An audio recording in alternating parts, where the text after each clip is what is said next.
تو اس وجہ سے بھائی یہ ہم سب کے لیے ایک بہت بڑا سبق ہے. اذا سألک عبادی انی فانی قریب. اور قریب ہونے کا تقاضا کیا ہے کہ اجیب دعوت الداع اذا دعان. یہ نہ سمجھنا کہ بس رمضان ہی میں دعائیں قبول ہوتی ہیں، رمضان کے بعد نہیں ہوتی. میں تو پکارنے والے کی دعا کا جواب دیتا ہوں. اجیب دعوت الداع، جواب دیتا ہوں. کیا معنی جواب دینے کے؟ جواب دینے کے معنی یہ ہے کہ تمہاری عرضی فوراً قبول ہو جاتی ہے. عرضی سمجھے نا، وہ تو فوراً قبول ہو جاتی ہے. کیا معنی؟ کہ تمہاری اس دعا کو ہم نے ایک عبادت قرار دے کر اس پر اجر و ثواب فوراً مرتب کر دیا. کوئی دعا ایسی نہیں ہے چاہے وہ اپنے دنیوی مقاصد کے لیے ہو جو ثواب نہ، جس سے ثواب نہ ہو. یہ عجیب اللہ تعالیٰ کی رحمت ہے کہ مجھ سے مانگو، صرف مانگنے پر ثواب مل جائے گا تمہیں. مانگنا بھی ایک عبادت ہے. جو مانگتا ہے وہ اللہ کے قریب ہوتا، جو نہیں مانگتا وہ اللہ سے دور ہوتا. تو مانگنا بذات خود ایک عبادت ہے. تو اس معنی میں تو تمہاری دعا اسی وقت قبول ہو گئی کہ ہم نے اس کو ایک عبادت کے طور پر تمہارے نیک اعمال میں لکھ لیا.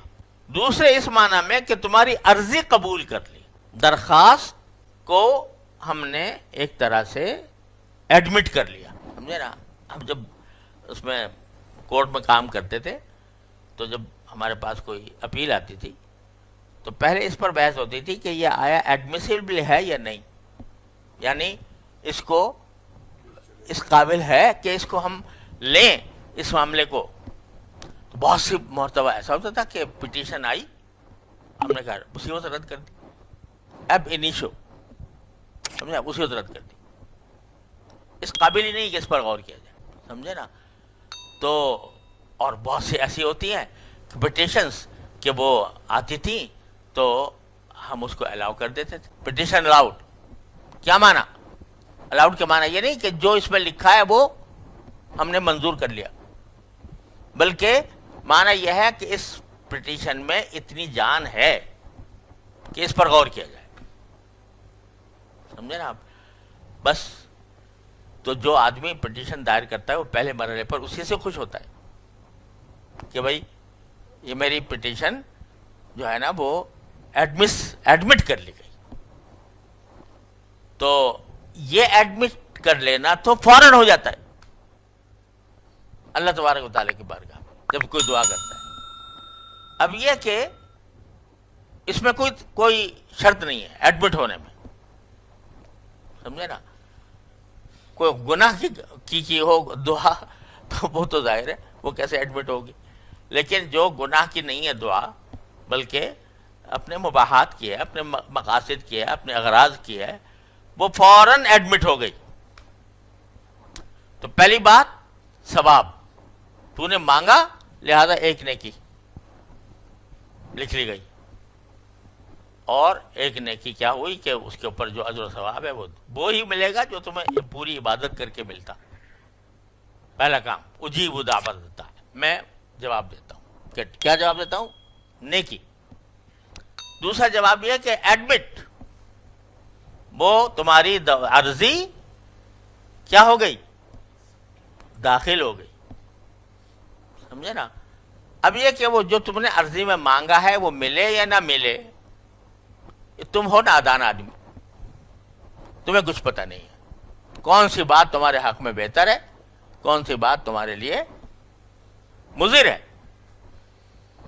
تو ہم اپنی حکمت، اپنی قدرت اس سے دیکھیں گے کہ آیا تمہارے لیے مناسب بھی ہے یا نہیں ہے، یا ایسے ہی الٹی سیدھی چیزیں مانگ رہے ہو جو آگے جا کر تمہیں نقصان دیں گی.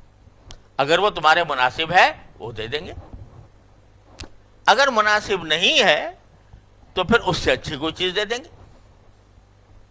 ایک بچہ بلک رہا ہے، رو رہا ہے کہ مجھے چھری دو، مجھے خنجر دو. اب باپ جو ہے نہیں دیتا.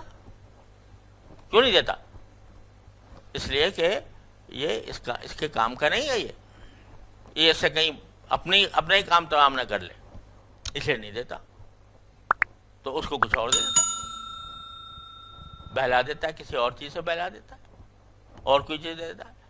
یہ تو معمولی انسان ہے، اس کی قدرت میں کچھ بھی نہیں ہے. لیکن جو قادر مطلق ہے وہ تمہیں اس کے بدلے میں یقیناً اس سے بہتر چیز دے گا. صاف صاف کہہ دیا قرآن کریم نے کہ بہت سی چیزیں ایسی ہوتی ہیں تم اچھے سمجھتے ہو تمہارے لیے اچھی نہیں ہوتی، بہت سی چیزیں ایسی ہوتی ہیں جو تم بری سمجھتے ہو تمہارے لیے اچھی ہوتی ہیں، تو ہم تمہیں اس کے حساب سے دعا قبول کرتے ہیں تمہاری. قبول سے مراد یہ کہ وہ دیتے ہیں تمہیں. کتنی مرتبہ ایسا ہوتا ہے، میرے ساتھ تو پتہ نہیں کتنی مرتبہ ایسے واقعات پیش آئے کہ دعائیں کی. میں سفر بہت کرتا تھا، تو سفر میں دعا کر لی، یا اللہ یہ میں نے فلاں تاریخ کو جانا ہے، اس فلائٹ میں مجھے سیٹ مل جائے، یا اللہ سیٹ مل جائے، میرا سارا کام خراب ہو جائے گا وہاں جانے سے، نہ جاؤں گا تو نہیں جاؤں گا. نہیں مل کے دیتی، رات کو بھی کر رہے ہیں، دن میں بھی کر رہے ہیں، پیچھے بھی لگے ہوئے ہیں، سیٹ مل جائے، نہیں مل رہی. تو خیر نہیں ملی، اللہ تعالیٰ کی مشیت. بعد میں پتہ چلا کہ جس جہاز میں سیٹ کرنے کے لیے دعا کر رہا تھا وہ اغوا ہو گیا. سمجھے آپ؟ اب جب اغوا ہو گیا تو اس وقت ہوش آیا کہ یا اللہ تو کیا مانگ رہا تھا، اور اگر تیری خواہش پوری ہو جاتی تو کیا حشر بنتا تیرا. تو بعض اوقات ایسا دکھا بھی دیتے کہ تم جو مانگ رہے تھے وہ بہت ہی گھٹیا چیز تھی تو تمہارے لیے اور تمہارے لیے نقصان دہ تھی. بعض جگہ نہیں بتاتے لیکن ظاہر ہو جاتا ہے، پھر کبھی ہو جاتا ہے کبھی نہیں بھی ہوتا.